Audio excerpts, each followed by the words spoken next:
With Dragon Ball Daima on the horizon, a lot of things have been revealed about it. A lot of things that involve the story, the characters, and what comes next. And now we're gonna dive into everything that involves Dragon Ball Daima and the truth behind this kid-like Goku and GT-like Goku. And well, this is everything that I could find about it from what Akira Toriyama said and what officially have been said. But nonetheless, the first thing is what Akira Toriyama said about Dragon Ball Daima. Dragon Ball Daima, if you didn't know, is the last project that Akira Toriyama actually worked on. And from what I could find, originally Dragon Ball Daima wasn't supposed to be canon. It was supposed to be an anime original story, which means just like GT, a story for an anime. It's not a manga story, it's not the canon timeline of Dragon Ball. Also, Akira Toriyama wasn't supposed to be heavily involved in it.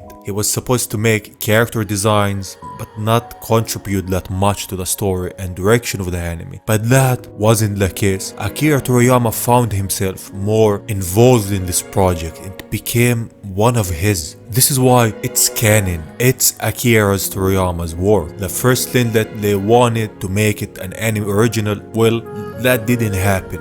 It's an original story which follows the canon timeline that we know. Now, the story takes place right after the end of Dragon Ball Z, but before the beginning of Dragon Ball Super. So you're not gonna see Whis, Pierce, or the others. This happens before the Battle of Gods arc, which there's a couple of years after Dragon Ball Z and before the events of the Battle of Gods arc. So don't expect Super Saiyan Blue or anything like that. It's gonna keep the Dragon Ball Z feeling. And Daima, for anyone who doesn't know, is a made-up term which translates to evil in English. However, the kanji used for Daima means great and demon/magic. And from what we've seen from the first trailer, magic is involved in this anime. That's why Goku and his friends turn to kids. Something that involves Papidi, from what I could find. Someone who knows who Papidi is or related to him, who casted a spell on the Z fighters. That's why they're kids. And the story will take place not on Earth,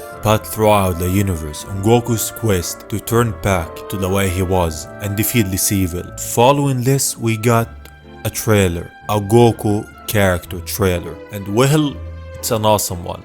From what you can see now, we see at first a lot of things from other characters. Then we follow Goku on his quest throughout the planets. And the design of Goku, and this scene where he's looking up, it just reminds me of Pierce's place at the beginning of Dragon Ball Super, when Goku and Vegeta were training on Pierce's planet.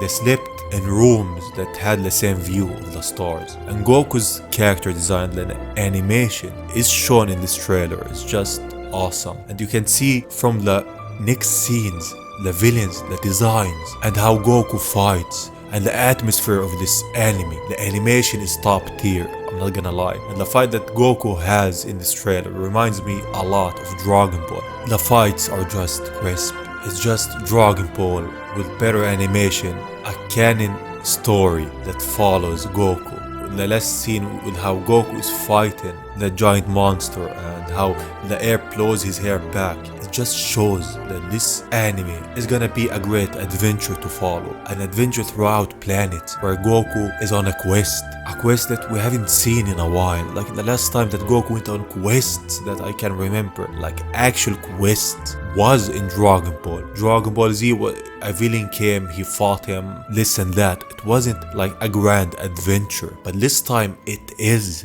For anyone who loves Dragon Ball, this is like a gift from Toriyama Sensei to you. A gift of Dragon Ball, the original Dragon Ball. A redemption for what Dragon Ball GT was, although I have to say, I like the transformations of Dragon Ball GT. In my opinion, they are iconic, but the story isn't. So for anyone who loved Dragon Ball, this is it. This is actually for you. And for anyone who loves Dragon Ball, this is also a gift. Like I said, this is the last project of Toriyama Sensei, the last Dragon Ball project that he was heavily involved in. Also, the anime is gonna have 20 episodes overall. It was originally supposed to be a web anime, so it premieres on Crunchyroll, but it's gonna premiere on Japanese television, so it's gonna be just like Dragon Ball Super, where the episode airs in Japan, then we get it after a while, like a couple of hours. If I'm not mistaken, it was an hour or something when Dragon Ball Super first aired. So it's a big budget anime. 20 episodes spanning 5 months, beginning in fall of this year. Around September, October, that's when the anime is supposed to air. So it's gonna last from this year till the next, till 2025. So 5 months of constant Dragon Ball Daima episodes. And I'm gonna throw my prediction now. In my opinion, when the anime concludes at the end and it all ties to Dragon Ball Super, that's when we're gonna get the announcement of what's to come in the Dragon Ball Super anime universe. So meaning the new Dragon Ball Super anime announcement. It just makes sense since it will be the end of Dragon Ball Daima and everyone will be excited for what's next. It's the best time to announce it, when everyone is just super hyped and enjoyed Dragon Ball Daima and excited to what's next. That's when you announce we're coming back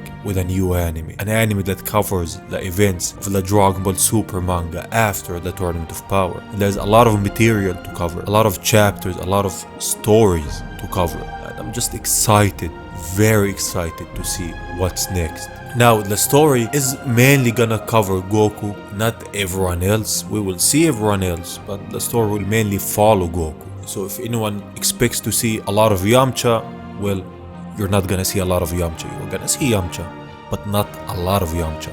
Also, there's no final trailer yet. I think they're gonna release one before the anime comes out, or a couple, I don't know. But there's more to see from the anime. More trailers to come, more announcements to come. But the general idea of the anime, an adventure.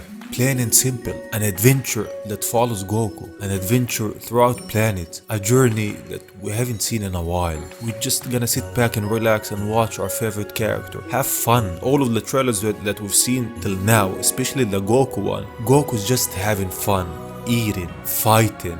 It's just a wholesome anime. It's not a serious one like how Dragon Ball Z was at some point, but it's wholesome. Also, the animation from Dragon Ball Z will shift to the new animation of Dragon Ball Daima in the first episode. So expect to see more resemblance and some animation of Dragon Ball Z at the beginning of Dragon Ball Daima, then at the first episode it's gonna shift. And if I'm not mistaken, I think this is it. I hope I didn't leave anything out. This is everything I found up until this point of releasing this video. Maybe I missed something. If I did, tell me in the comments what did I miss. But overall, I think everyone should be excited. Everyone should be happy that we're getting this anime. And if you're just like me, I'm very excited. Like, I just can't wait to see the final work of Akira Toriyama, and I hope he's resting in peace. And yeah, this was the truth about Dragon Ball Daima and everything about it this far. And yeah, if I missed anything, leave it in the comments, leave a like if you enjoyed, and I will see you on the next one. Bye bye.